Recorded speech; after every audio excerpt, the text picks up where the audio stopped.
નમસ્કાર બેટા, દિવાળી પછી આપણે ફર્સ્ટ ટાઈમ મળી રહ્યા છીએ. તો સૌ પ્રથમ તો પહેલાં દરેક બાળકોને happy new year, happy Diwali. હવે 12મા ધોરણમાં આપણે જૈવિક અણુઓ જે ભણી રહ્યા હતા એની અંદર નવું જે ટોપિક આવે છે હવે એ છે ન્યુક્લિક એસિડ સંયોજનો. ન્યુક્લિક એસિડ સંયોજનો શું છે, એની રચના શું છે, એમાં કોણ કોણ સંકળાયેલું છે, બધી જ વસ્તુનું ડીપમાં ડિસ્કશન કરીએ. હવે કોઈ પણ સજીવ હોય તો એના લક્ષણો એની પેઢી દર પેઢી સતત તમને જોવા મળે. એનું કારણ શું? તો કે જે પેઢીના પોતાના લક્ષણો એક પછી એક સજીવમાં પોતાના સજીવમાં ઉતરતા જાય છે, જેને આપણે વિજ્ઞાનમાં આનુવંશિક લક્ષણો આવું આપણે કહીએ છીએ, જે 7મા 8મા કે 10મા ધોરણની અંદર આવી ગયું છે. તો આનુવંશિક લક્ષણો દરેક સજીવમાં ઉતરે છે. એના પાછળનું રીઝન શું છે? તો દરેક સજીવમાં જીવંત કોષ હોય. આપણું શરીર જીવંત છે, એનો મતલબ કે અંદર કોણ હોય? જીવંત કોષ હોય. અને કોષના સેન્ટરમાં એટલે મધ્યમાં જે હોય એને કહેવાય કોષનું કેન્દ્ર. અને એ કોષના કેન્દ્રમાં જે કણો હોય એ કણોને કહેવાય રંગસૂત્રો. તો આ રંગસૂત્રો છે ને એ જ દરેક સજીવની વંશ પરંપરાગત લાક્ષણિકતા જે જાળવી રાખે છે. એની પાછળનું રીઝન આ છે. કોણ? એ રંગસૂત્રો. રંગસૂત્રો ક્યાં હોય? તો કે સજીવ શરીર એટલે કે જીવંત સજીવ શરીર છે એની અંદર રહેલો કોષ છે, કોષના કેન્દ્ર કે જેને કહેવાય કોષનું કેન્દ્ર, વચ્ચે રહેલું કેન્દ્ર જેને કહેવાય કોષનું કેન્દ્ર.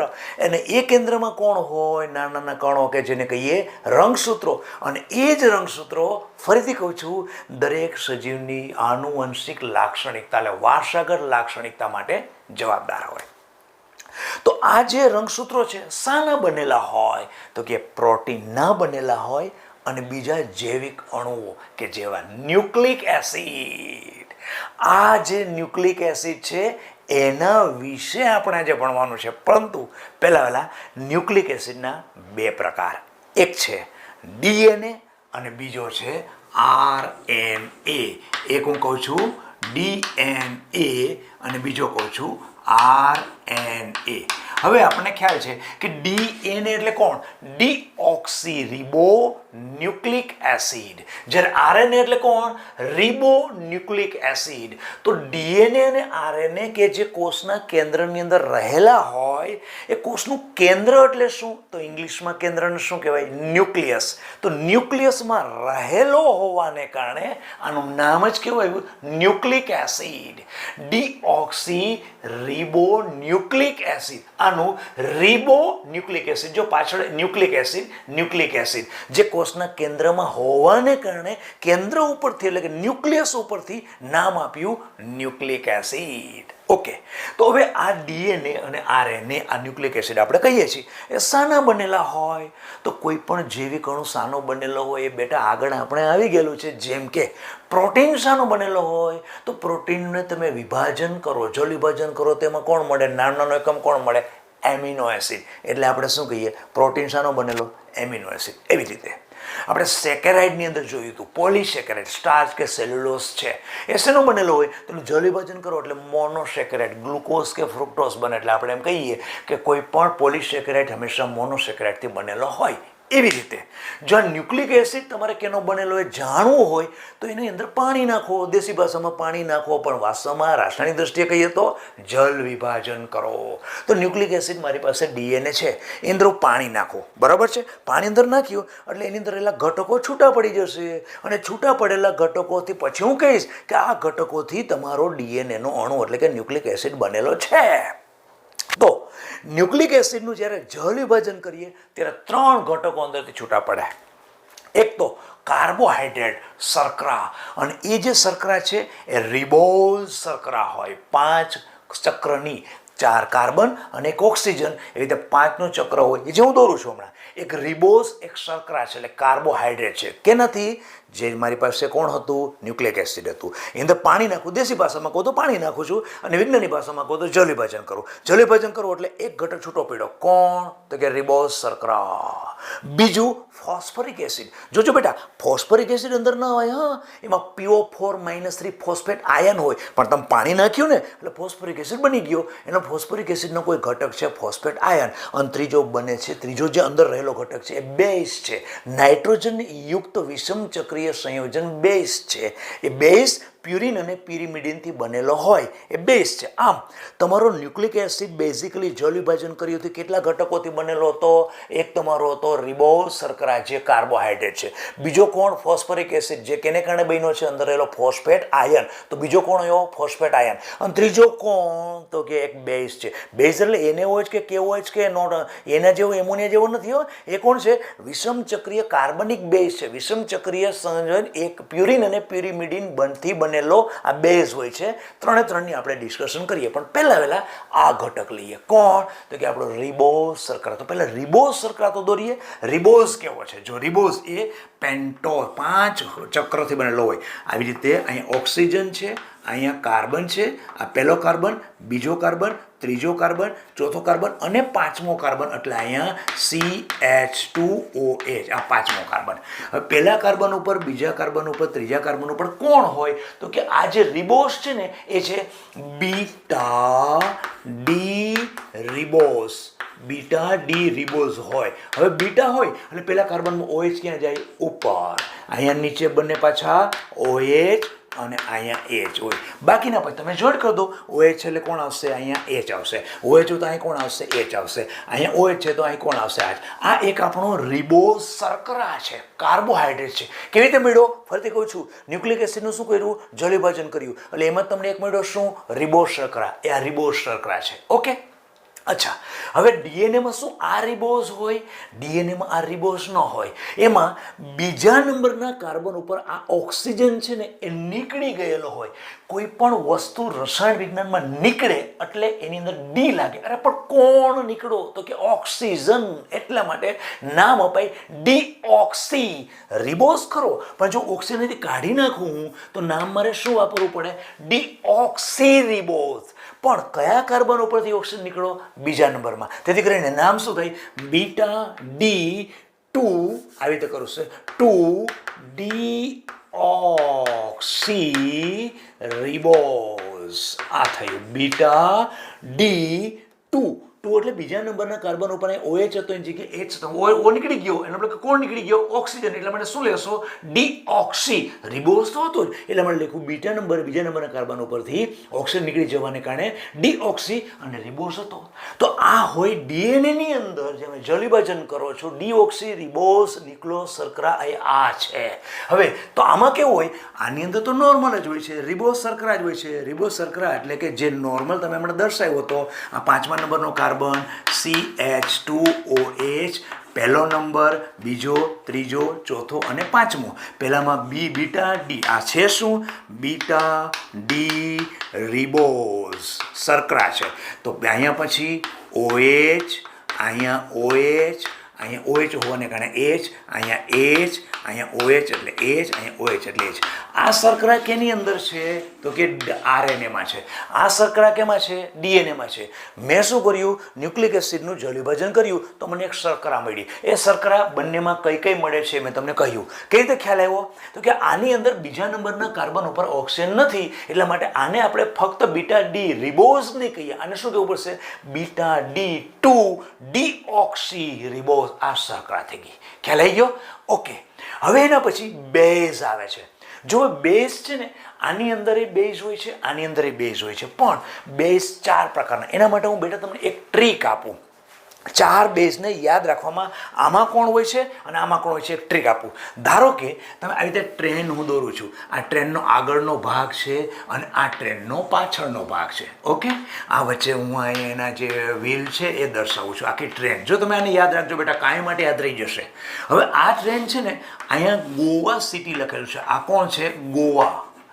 GOA, ગોવા. ગોવા જાય છે આ ટ્રેન. ક્યાં જાય છે? ગોવા જાય છે. ઓકે, તો જેવી અંદર પ્રવેશે, આ વચ્ચેના ભાગની અંદર આ ડબ્બા છે, આ ડબ્બા છે. હવે અંદર પ્રવેશ ત્યારે શું લખે? આમ ગોઆ સિટી. અને આખી ફરીને પછી બહાર નીકળે તો પાછળના ભાગમાં શું હોય? ગોવાને શું કહે? ગોવા સીયુ. એટલે શું લખવું પડે? ગોઆ સીયુ. જો હવે આ જે છે ને એ જે ચારે ચાર બેઝ છે એ DNA માં હોય. આ જે ચારે ચાર બેઝ છે એ RNA માં હોય. હવે તમને ખ્યાલ આવી જશે ચારે ચાર કોણ છે. આ ગોવા એટલે G એટલે કોણ? ગ્વાનીન. ગ્વાનીન. આ કોણ? તો કે એડેનીન. આ કોણ છે? તો કે સાઇટોસિન. સાઇટોસિન. અને આ છે થાઇમીન. થાઇમીન. તો જો આમાં GAC. તો GAC તો અહીંયા છે જ. તો ચોથો કોણ હતો? DNA માં એક થાઇમીન છે, જ્યારે ચોથો પેલામાં કોણ છે? આ યુ એટલે યુરેસિલ. યુરેસિલ. તો DNA અને RNA માં ફરક ક્યાં હોય? તો કે DNA નો શર્કરા મને ખબર પડી ગઈ, RNA નો શર્કરા ખબર પડી ગઈ. આમાંનો બેઝ કોણ હશે? તો કે ચારે ચાર બેઝ હશે. પેલો કોણ? ગ્વાનિન, એડેનિન, સાઇટોસિન અને થાઇમિન. આની અંદર ચાર બેઝ હશે. બરોબર છે? તો આની અંદર કયો બેઝ હશે? તો એમાંના ચારમાંના ત્રણ તો આમાં કોમન હશે. ચોથો કયો ચેન્જ હશે? આની અંદર બેઝ ચોથો કોણ હશે? યુરેસિલ હશે. કોની જગ્યાએ? થાઇમિનની જગ્યાએ કોણ હશે? યુરેસિલ. આમ બે વસ્તુ ખબર પડી ગઈ. ન્યુક્લિક એસિડનું તમે જળ વિભાજન કર્યું તો તમને એક શર્કરા મળી. ઓકે, બીજો નંબર બેઝ. બેઝ કેટલા મળે છે? ચાર પ્રકારના. પ્યુરિન અને પ્યુરિમિડિનથી બનાવેલા નાઇટ્રોજન યુક્ત બેઝ ચાર પ્રકારના હોય. એમાં ચાર પ્રકારના આમાં પણ છે, ચાર પ્રકારના આમાં પણ છે. આમાંના ત્રણ અને આમાંના ત્રણ કોમન છે. કોણ કોણ છે? GAC. આમાં પણ GAC. G એટલે ગ્વાનિન, E એટલે એડેનિન, C એટલે સાઇટોસિન. એ બંનેની અંદર કેવા છે? કોમન. જ્યારે આની અંદર કરો છો DNA માં ત્યારે નવો એક બેઝ કયો છે? તો કે થાઇમિન છે. ચોથો કયો છે? થાઇમિન છે. એની જગ્યાએ જ્યારે RNA માં આવો છો ચોથો બેઝ કયો છે? યુરેસિલ છે. આમ આખી આ ટ્રેનનો સંવાદ બેટા તમે યાદ રાખશો ને તો તમને ખબર પડી જશે કે DNA અને RNA માં એક જ બેઝ ચેન્જ હોય છે. DNA માં થાઇમિન હોય છે, જ્યારે ચોથો બેઝ પહેલા RNA ની અંદર યુરેસિલ હોય છે. ખ્યાલ આવી ગયો? આમ બે વસ્તુ આપણે કહી. હવે આ DNA નું આખું બંધારણ થોડી દોરવાનો પ્રયત્ન કરીએ. જો હવે બેઝ આપણે કહીએ છીએ આ ચારે ચાર બેઝ છે એ ક્યાં જોડાયેલા હોય? તો કે આ જે આ કાર્બન છે ને, પહેલા નંબરનો કાર્બન છે ને, અહીંયા બેઝ જોડાય. આ બેઝ અહીંયા જોડાય એટલે હું અહીં બેઝ લખું છું. બેઝ. આ બેઝ કયો હોય? તો કે ગ્વાનિન, એડેનિન, સાઇટોસિન, થાઇમિન. આ વારાફરતી એક પછી એક જોડાયેલા હોય. તો આ આખું જે હવે સંયોજન બન્યું, આટલું જે બન્યું એ હવે ખાલી શર્કરા નથી. શર્કરા તો કોણ હતી? ડીઓક્સી 2 બીટા ડીઓક્સી રિબોઝ હતો. એની સાથે કોણ આવી ગયો? બેઝ. આ બેનું પ્લસ થયું ને, આને કહેવાય ન્યુક્લિયોસાઇડ. આપણે પોલીસવાળા સાઇડ ના આપે એવી રીતે ન્યુક્લિયોસાઇડ. એટલે અત્યારે આનું નામ શું કહેવાશે? ન્યુક્લિયોસાઇડ. એટલે આટલું મારી પાસે છે. એની અંદર કોણ કોણ છે? તો કે શર્કરા plus base is equal to શું થયું? ન્યુક્લિયોસાઇડ. ન્યુક્લિયોસાઇડ થયું. ઓકે, હજી આખું ન્યુક્લિક એસિડનું બંધારણ થયું નથી. તો ન્યુક્લિયોસાઇડમાં શર્કરાના કયા કાર્બન ઉપર બેઝ હોય છે? પહેલા કાર્બન ઉપર. ઓકે, અચ્છા. તો સર તમે તો એવું કીધું હતું કે જ્યારે ન્યુક્લિક એસિડનું જળ વિભાજન કરીએ ત્યારે તમને એમાંથી શર્કરા પણ મળે, એમાં ફોસ્ફેટ આયન પણ મળે અને બેઝ પણ મળે. તો તમે બેઝનું પણ કીધું, શર્કરાના કીધું, તો ફોસ્ફેટ આયન ક્યાં છે? ફોસ્ફેટ આયન 5મા નંબરના કાર્બન ઉપર છે. આ 5મા નંબરનો કાર્બન છે ને, અહીંયા આપણો OH નીકળી જાય અને અહીંયા જગ્યાએ ફોસ્ફેટ આવી જાય. ફોસ્ફેટ કઈ રીતનું હોય? તો કે PO4 માં PO, O માઇનસ અને એક O અહીંયા. આવી રીતે આખો PO4 આની સાથે જોડાય. તો કયા નંબરના કાર્બન સાથે જોડાયો? 5મા. કારણ કે 1, 2, 3, 4 અને 5. હવે આ આખું થયું. હવે આ આખું થયું. આખું એટલે આટલું થયું. હવે આનું નામ શું? હવે આનું નામ શું?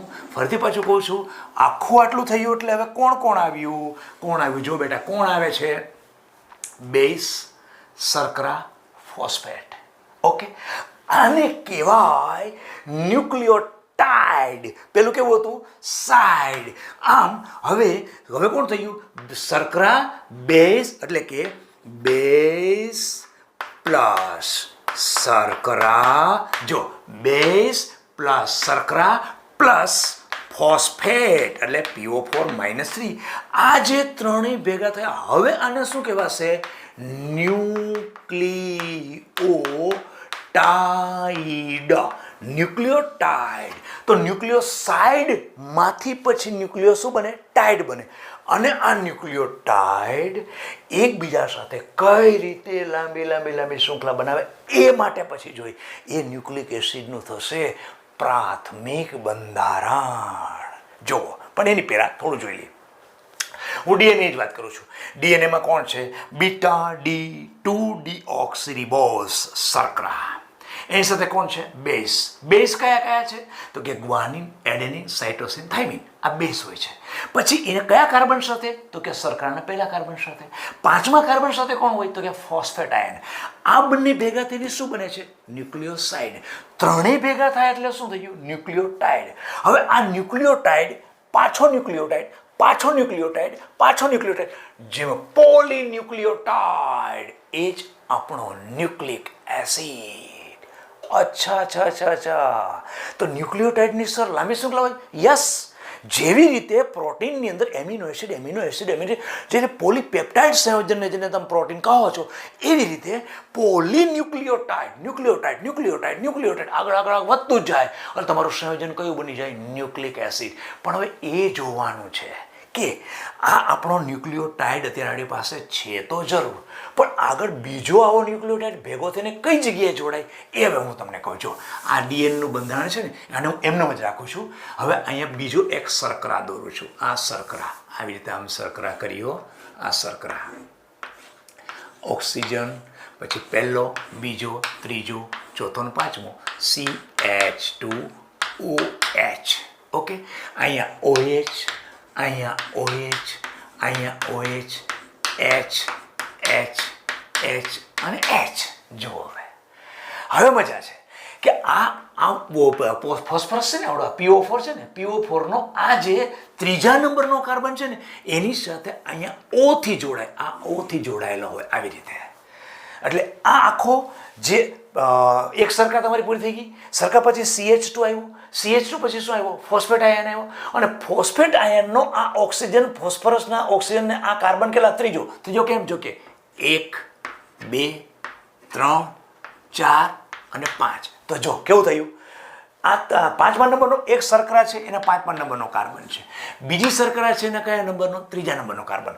બેની વચ્ચે એટલે આમની અને આમની આ બંને કોણ છે? તો કે શર્કરા છે. આ શર્કરા છે અને આ પણ કોણ છે? શર્કરા છે. બે વચ્ચે કોણ છે? Phosphate ion. ફોસ્ફેટ આયન પેલી શર્કરાના કયા કાર્બન ઉપર છે? પાંચમા નંબરના કાર્બન ઉપર છે. બીજી શર્કરાના કયા કાર્બન ઉપર જોડાયેલો છે? ફોસ્ફેટ આયન કયા કાર્બન ઉપર જોડાયેલો છે? ત્રીજા નંબરના કાર્બન ઉપર જોડાયેલો છે. આવા સમયે આ જે દ્વિબંધ હતો એ દ્વિબંધ આ બાજુ આવી જાય. ખ્યાલ આવે છે? ઓકે, એટલે આમ શું થઈ ગયું? ત્રીજા નંબરનો કાર્બન અને પાંચમા નંબરનો કાર્બન, વચ્ચેના ભાગમાં ફોસ્ફેટ આયન. તો આમ આખી સંયોજન કેવું થઈ ગયું?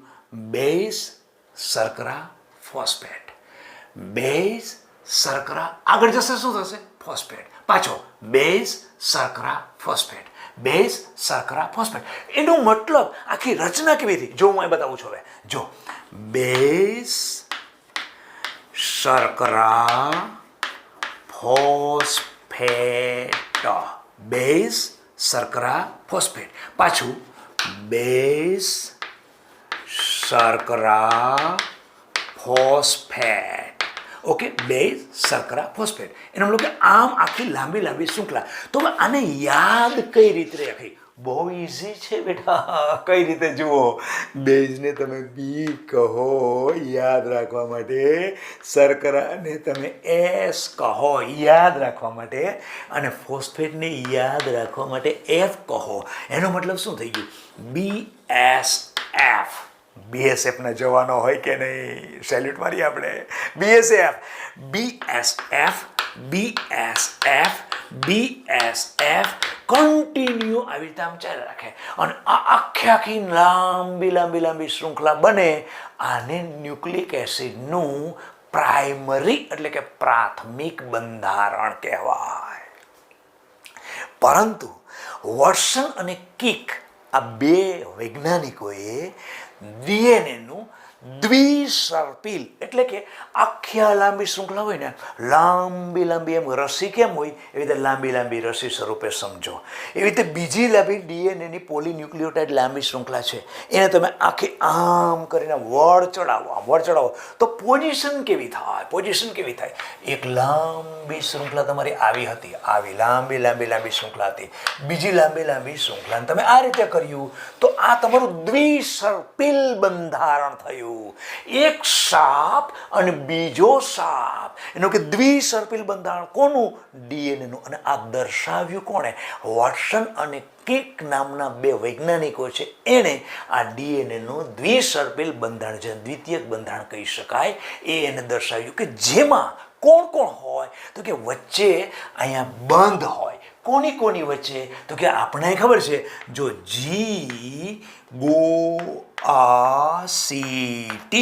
આવું હોય કે નહીં? GOACT એવી રીતે કન્ટિન્યુ હોય કે નહીં? તો એની સામે જો આ પણ GOACT આવી રીતે હોય, પાછું GOACT.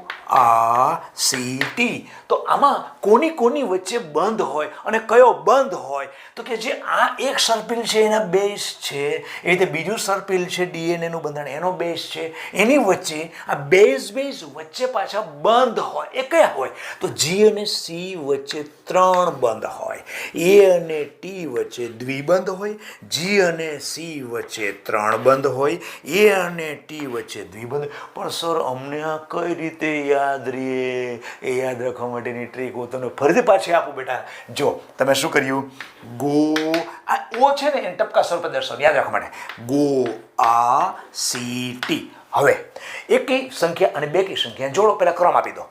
1 2 3 અને 4. ઓકે, તો એકી સંખ્યા કોણ? તો કે એકી સંખ્યા આવી. એકી સંખ્યા એટલે એકી સંખ્યાને જોડ દો. એકી સંખ્યામાં એકી બંધ થયા, કેટલા થયા? 3 થયા. અને બેકી સંખ્યા 2 અને 4, તો આ 2 અને 4, તો એને વચ્ચે બંધ કેટલા થયા? 2 કરીએ ને મેં, સોરી આ થઈ જાય છે, પેલું વધારે થઈ જાય છે. અચ્છા ચાલો હું આમ કરાવું, સમજો એટલે ખ્યાલ આવશે. હવે જો આની વચ્ચે શું કરશું? આ એક બંધ કર્યો અને આ શું કર્યો? દ્વિબંધ. ઓકે, તો આમ એકી સંખ્યા વચ્ચે એકી એટલે એ G અને C વચ્ચે કેટલા બંધ આવ્યા? એકી સંખ્યામાં એકી બંધ આવે, અને બીજી સંખ્યા 2 અને 4 બેકી સંખ્યા હતી, એમાં 2 બંધ. તો જો G અને C કેવું છે? એકી સંખ્યા છે 1 અને 3, એટલે એમાં 3 બંધ આવ્યા, એકી સંખ્યાના બંધ આવ્યા. A અને T કેવું છે? A અને T કેવું છે? બેકી સંખ્યામાં આવે છે 2 અને 4, એનો ક્રમાંક કેવો આવે છે? 2 અને 4 બેકી સંખ્યા આવે છે, એના માટે દ્વિબંધ. આમ આ બંધ કેવા હોય? H બંધ. આ બધા હાઇડ્રોજન બંધથી બંને આવી રીતે દ્વિસર્પિલ શૃંખલા એકબીજા સાથે હાઇડ્રોજન બંધથી જકડાયેલી હોય. આ થઈ ગયું આખું ડીએનએનું બંધારણ. હવે ડીએનએ પછી આપણે થાય કે સર આરએનએ તો કોઈ વાતો જ બધી આપણે લાંબી ન કરી. આરએનએ એમાં દ્વિતીયક બંધારણમાં એક જ શૃંખલાની બનેલી હોય. આમાં દ્વિતીયક બંધારણ કેવી છે? 2 શૃંખલા છે ને. દ્વિતીયક બંધારણ આરએનએનું લાંબી, એમાં પણ ન્યુક્લિયોટાઇડ જ હોય. ફરક શું હોય? ખાલી ફરક કાંઈ ન હોય બેટા.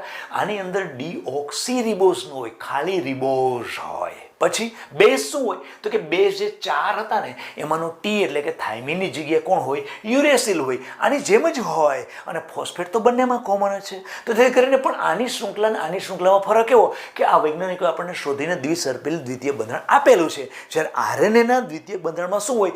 એક જ શૃંખલાની બનેલી સર્પિલ રચના હોય. હવે એ જે શૃંખલા છે ને પોતાના ઉપર જ કેટલી વખત વળી જાય, એટલે આ જે વળેલી છે ને આમ એવી રીતે પોતાના ઉપર આમ ઘણીવાર વળી જાય. અને આરએનએના અણુઓ એના કાર્યને અનુલક્ષીને 3 પ્રકારે એના નામ આપવામાં આવે.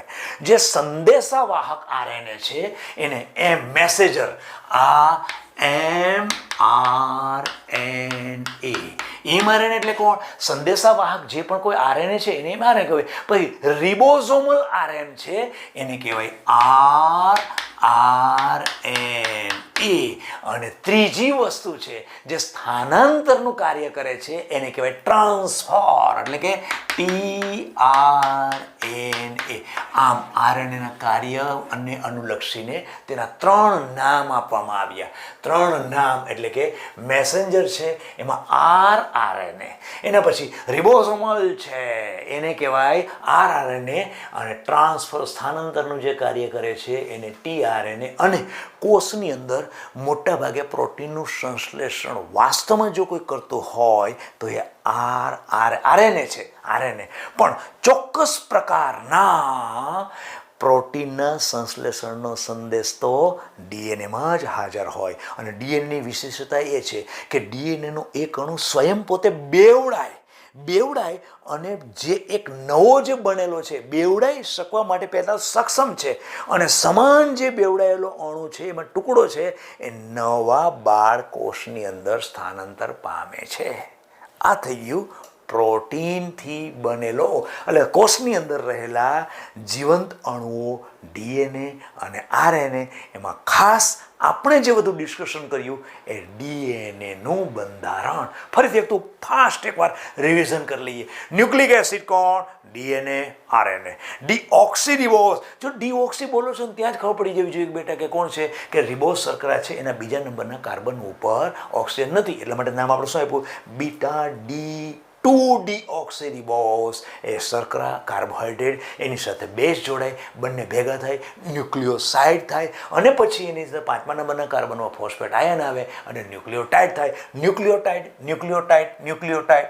લાંબી શૃંખલા, બીજી લાંબી શૃંખલા, બેને આવી રીતે વાળી દો અને જે બંધારણ થયું એ વોટસન અને કિકનું આ પ્રકારના દ્વિસર્પિલ બંધારણ થયું, કે જેમાં દરેક બેઝ છે એ બેઝ વચ્ચે ત્રિબંધ અને એક બંધ. તમને ગુજ કરીને પૂછી શકે કે ત્રિબંધ શામાં હોય, કયા બેઝ વચ્ચે ત્રિબંધ હોય અને કયા બે વચ્ચે એક બંધ હોય. આપણે કાંઈ કરવાનું નહીં, ગોવા સિટી લખી નાખવાનું, 1 2 3 4 કરી નાખવાનું, જે એકી સંખ્યામાં ત્રિબંધ અને બેકી સંખ્યામાં એક બંધ. ઓકે, આમ આખું ડીએનએનું સર્પિલ બંધારણ થઈ ગયું. ટ્રેનની વસ્તુ ખાસ યાદ રાખજો બેટા, ટ્રેનમાંથી તમને એ ખબર પડશે કે ડીએનએમાં કયા હોય. તમારી ટ્રેન ગોવામાં જાય છે, ગોવામાં જાય એટલે ગોવા અંદર અને ફરી પાછી બહાર આવે, પાછળ શું લખ્યું હોય? ગોવા સીયુ, એટલે પાછળના ભાગમાં મેં આ ગોવા સીયુ લખ્યું છે. ત્યાં આરએનએ છે, આ બધું ડીએનએ. ડીએનએમાં કયા વિષમ ચક્રીય સંયોજનો પ્યુરિન અને પિરિમિડિનથી બનેલા નાઇટ્રોજનયુક્ત બેઝ હોય છે, આ બધા 4 એ 4 આ ડીએનએમાં ગ્વાનિન, એડેનિન, સાઇટોસિન, થાઇમિન, અને પેલાને થાઇમિનની જગ્યાએ ફક્ત યુરેસિલ. ક્લિયર? ઓકે, તો માનો છો બેટા કે લગભગ ઓલમોસ્ટ તમને આ ન્યુક્લિક એસિડનું બંધારણ ક્લિયર થઈ ગયું હશે. હવે જો તમારે આને ફોટો પાડવો હોય કે શોર્ટ સ્ક્રીન લઈ હોય તો લઈ લો. પછી આપણે લઈ લીધું? ઓકે, ચાલો. તો હવે આના પછી આપણો નવો એક ટોપિક લાસ્ટ બાકી છે, અંતઃસ્રાવ. એને સારી રીતે ઊંડાણપૂર્વક એક અંતઃસ્રાવને લેશું. મતલબ લાસ્ટ આ પાઠનો હવે છેલ્લો ટોપિક આપણો એક બાકી રહ્યો છે, એ આના પછીના લેક્ચરમાં વિગતે જોઈશું. અને અહીંયા આપણે આ લેક્ચર સ્ટોપ કરીએ. વધુ આવતા અંકે. નમસ્કાર.